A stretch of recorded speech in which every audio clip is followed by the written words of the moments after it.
નમસ્કાર, આપ જોઈ રહ્યા છો ગ્રોથ નાવ ન્યૂઝ ને હું છું આપની સાથે કિંજલ।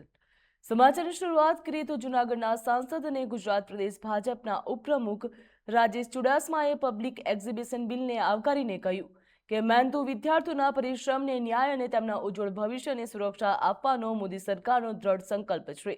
પીએમ મોદીજીના દ્રષ્ટિવંત નેતૃત્વ હેઠળ જાહેર પરીક્ષાઓમાં ગેરરીતિ અટકાવવા માટે સુધારા વિધેયક 2024ને સંસદની મંજૂરી મળવી તેમજ દેશના કરોડો વિદ્યાર્થીઓ માટે વિશ્વાસ અને પારદર્શકતાનું એક મહત્વપૂર્ણ પગલું છે।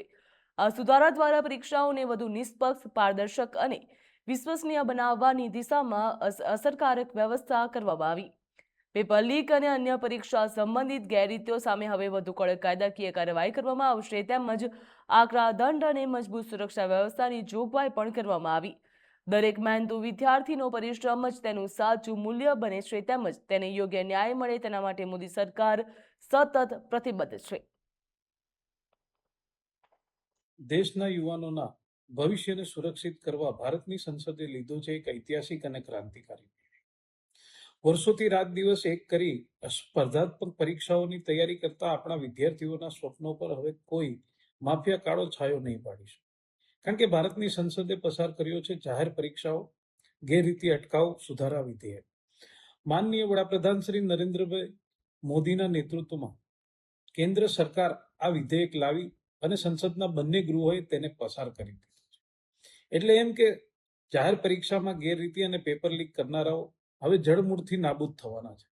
હવે નકલ કરનારા કે પેપર વેચનારા દલાલોનું બચવું સીધું અશક્ય છે।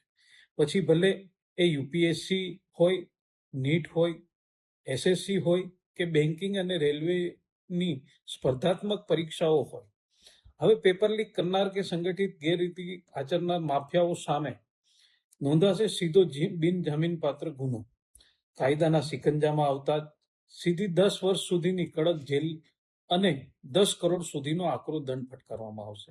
એટલું જ નહીં, જો પરીક્ષા યોજતી કોઈ સર્વિસ પ્રોવાઈડર એજન્સી કે કમ્પ્યુટર લેબ આ કાળા કારોબારમાં સામેલ જણાશે તો તેમના પર 5 કરોડનો ભારે દંડ વાગશે અને 8 વર્ષ માટે સરકારી પરીક્ષાઓ યોજવા પર સીધો પ્રતિબંધ મુકાશે।